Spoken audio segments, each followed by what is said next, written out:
बच्चों, आपने देखा पहले भाग में कि हमने उसमें देखा कि पीवी सिंधु क्या हैं, कैसे उन्होंने अपने लक्ष्य को प्राप्त कर रहा है, किस तरह से उन्होंने भारत रत्न को प्राप्त कर पूरे भारत को गौरवान्वित किया है, और उन्होंने अपनी भाव विहलता से यानी अपनी भावनाओं से युक्त होकर उन्होंने किस तरह से अपने विपक्षी दल यानी कैरोलिना को उन्होंने सहारा दिया और उनका सम्मान किया।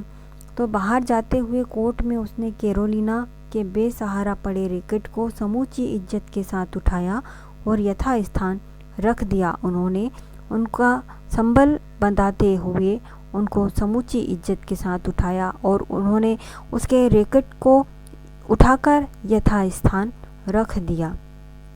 अपनी भावनाओं पर उन्होंने इतना काबू पाया, यानी ऐसी दृढ़ता जो है बहुत ही कम लोगों में देखने को मिलती है।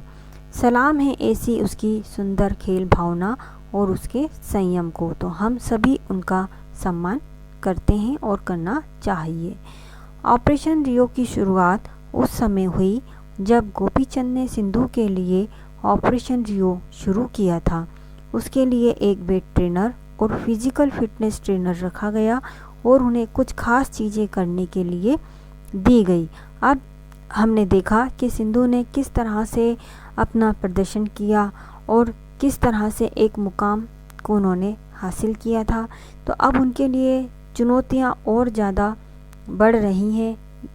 ऐसा सोचते हुए उनके गुरु ने उनके लिए ऑपरेशन रियो शुरू किया, जिसमें उन्होंने एक वेट ट्रेनर और फिजिकल फिटनेस ट्रेनर रखा जो उनका पूरा ध्यान रखता था। गोपीचंद चाहते थे कि सिंधु में काफ़ी ताकत और दमखम रहे ताकि वह कोर्ट पर 1 घंटे से ज़्यादा विपक्षी खिलाड़ी को चुनौती दे सके। अब यहाँ पर हम देख रहे हैं कि जो उनके गुरु हैं गोपीचंद, वह चाहते हैं कि सिंधु ज़्यादा से ज़्यादा समय अपने खेल के मैदान में खड़ी रहे, अपना समय दें ताकि वह विपक्षी दल को चुनौती दे सकें।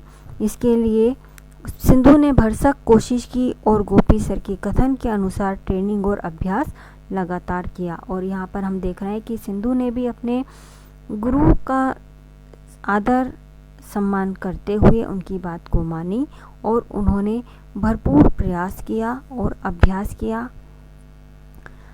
कहते हैं कि सुबह 4 बजे से 6:30 या 7 बजे तक ही उसकी 1000 शटल की प्रैक्टिस पूरी होती थी। अब यहाँ पर देखिए कि सुबह 4 बजे से वह उठती थी और 6:30 बजे या 7 बजे तक वह 1000 शटल की प्रैक्टिस करती थी। फिर सुबह 8 बजे से ग्रुप सेशन शुरू होता था, यानी कि उसके बाद फिर वह ग्रुप सेशन में लग जाती थी।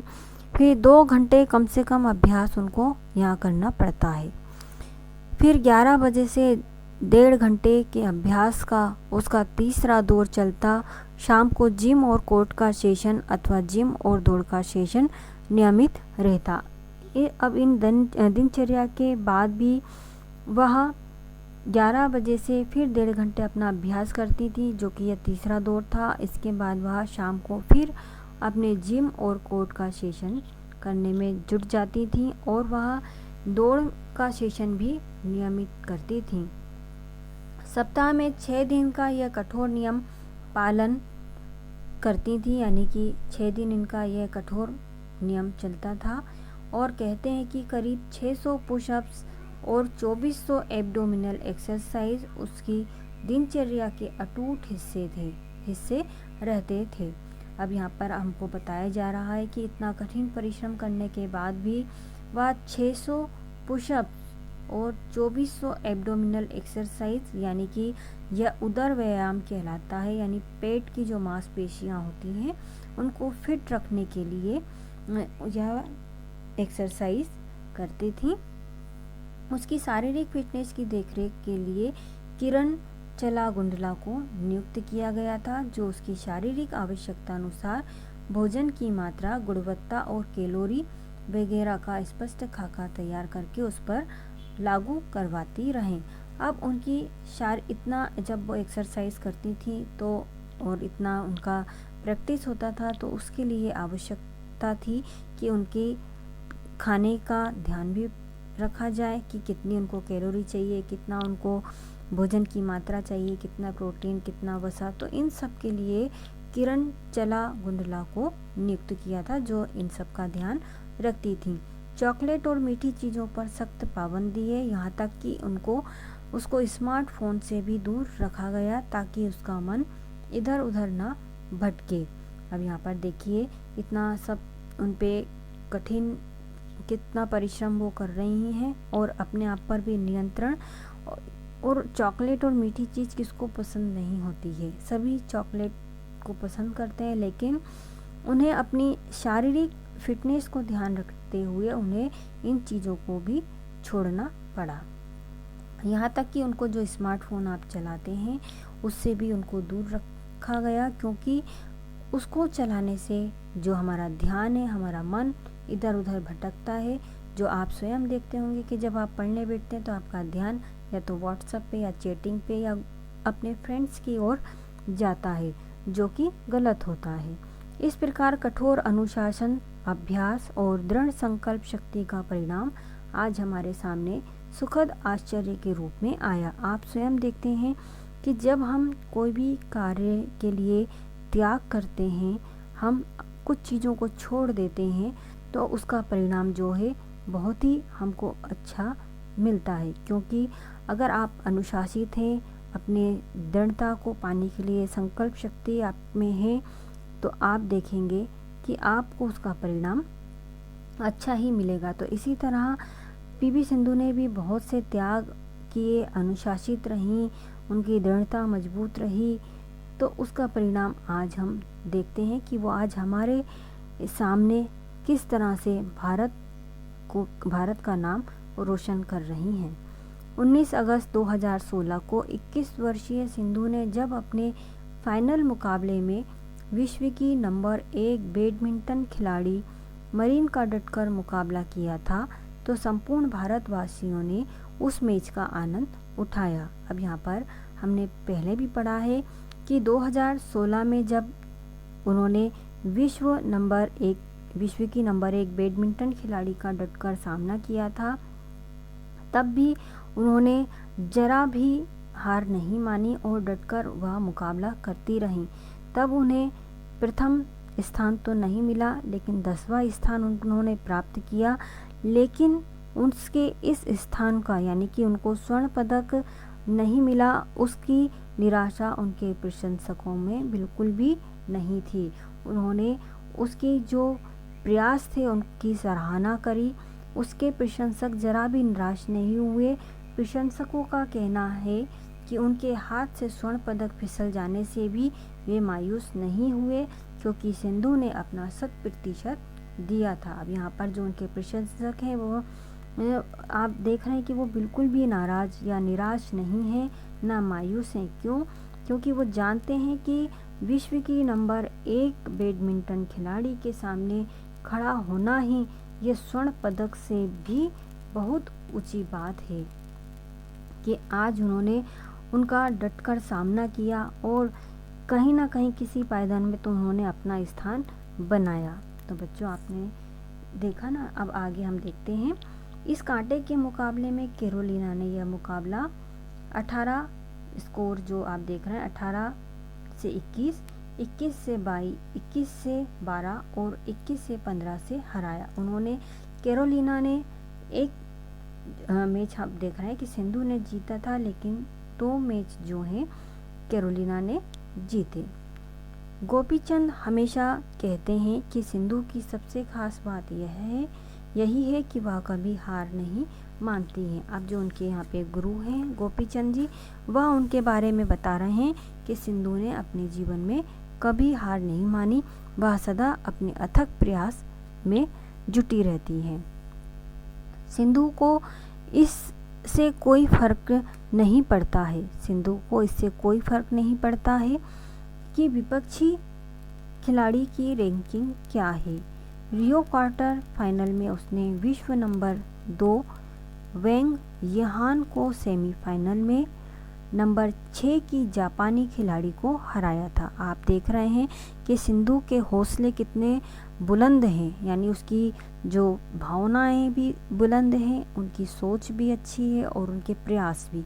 तो उन्होंने कभी अपने विपक्षी खिलाड़ी को ये नहीं देखा कि वो किस स्थान का है या वह क्या है। उन्होंने सदा अपनी कोशिश, अपने परिश्रम और अपने प्रयासों को ही उन्होंने सबसे प्रथम उन्होंने देखा, और वह किसी भी मैदान में, खेल के मैदान में सदा वह डटकर उन्होंने सामना करती रही। उन्होंने रियो क्वार्टर फाइनल में विश्व की नंबर 2 वेंग यिहान को सेमीफाइनल में और नंबर 6 की जापानी खिलाड़ी को उन्होंने हराया। अब आप खुद देख रहे हैं कि उन्होंने विश्व के स्थान पर रहने वाले खिलाड़ियों का उन्होंने कितना अच्छी तरह से सामना किया है। भारत के सभी नेताओं, खेल प्रेमियों के अतिरिक्त सिने कलाकारों ने भी सिंधु को मुबारकबाद देते हुए खूब प्रशंसा की थी। सबकी प्रशंसा वाणी हम यहाँ नहीं दे सकते। अब यहाँ पर आप देख रहे हैं कि जब कोई ऐसा व्यक्ति अपने इतने अथक प्रयासों से पूरे भारत को गौरवान्वित कर दे तो उन्हें कौन बधाई नहीं देगा। और इसी उनके जो खेल को देखते हुए, उनकी जीत को देखते हुए भारत के हर एक व्यक्ति ने, यानी चाहे वह नेता हो, खेल प्रेमी हो या कोई कलाकार हो, हर एक ने उनको मुबारकबाद दी और उनकी प्रशंसा की। और हर एक के बारे में पुस्तक में नहीं लिखा जा सकता या उनके शब्दों, उनकी भावनाओं को व्यक्त नहीं किया जा सकता है। अगर ऐसा करें तो शायद पुस्तक भी जो है कम पड़ जाएगी। सबकी प्रशंसा वाणी ना देते हुए यहाँ पर हमें केवल भारतीय टेनिस खिलाड़ी लिएंडर पेस की बात पेश करते हैं। यानी यहाँ पर उन्होंने केवल एक ही के जो हमारे भारतीय टेनिस खिलाड़ी लिएंडर हैं उनके शब्दों को यहाँ बताया जा रहा है। पीवी सिंधु, तुम्हें खुद पर गर्व करना चाहिए। पूरे भारत को तुम पर गर्व है। जिस तरह से तुम खेली, तुम सही मायने में योद्धा हो। बधाई।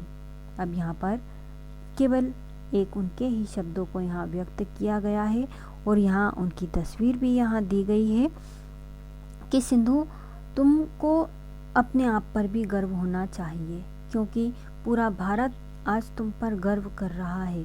तुमने आज पूरे भारत को गौरवान्वित कर दिया है। पूरे भारत को तुमने उसका मस्तिष्क जो है ऊंचा कर दिया है। और जिस तरह से तुम खेली, जिस तरह से तुम मैदान में डटी रही विश्व के खिलाड़ियों से, यह कोई आसान बात नहीं है।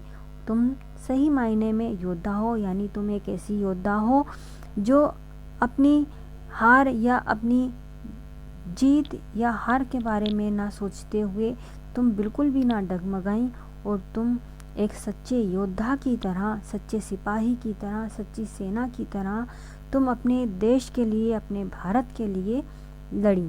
तो तुम्हें बहुत बहुत बधाई हो और हम सभी पीवी सिंधु को बहुत बहुत बधाई देते हैं। तो बच्चों, आपको यहाँ समझना चाहिए। हम देखते हैं कि यहाँ हमारे लिए जो प्रेरणा स्रोत पीवी सिंधु हैं, हमें उनसे हमें सीख लेनी चाहिए कि अगर हमें हमारा लक्ष्य है, हमारा कोई अगर एम है, तो हमें उसे हमारे बचपन में ही हमें निर्धारित कर लेना चाहिए, जिससे हम उसे सही आकार दे सकें। यानी कि हमें क्या करना है, हमारा लक्ष्य हमें पता होना चाहिए, जिसे हम पाने के लिए हमें पूरा प्रयास करना चाहिए। आपने देखा कि सिंधु ने कितना त्याग किया। तो बच्चों, हमें भी अगर कोई अपना लक्ष्य पाना है, अपने उद्देश्यों को साकार करना है, एम को साकार करना है, तो हमें भी त्याग करना पड़ेगा, क्योंकि बिना त्याग के हमें कुछ भी नहीं प्राप्त होता है। हमें ज़रूरत है अनुशासित होने की, नियमित रहने की और हमें दृढ़तावादित होने की, पूर्ण हमें संयम से रहने की, संकल्प शक्ति की, ताकि हम अपने लक्ष्य को पा सकें। तो बच्चों, आपको यह बहुत अच्छी लगी होगी पीवी सिंधु के बारे में जो आपने कहानी पढ़ी, एक उनका संकलित जो हमने पढ़ा है, तो इससे आप ज़रूर कोई ना कोई सीख लेंगे और अपने उद्देश्यों को साकार करेंगे। धन्यवाद।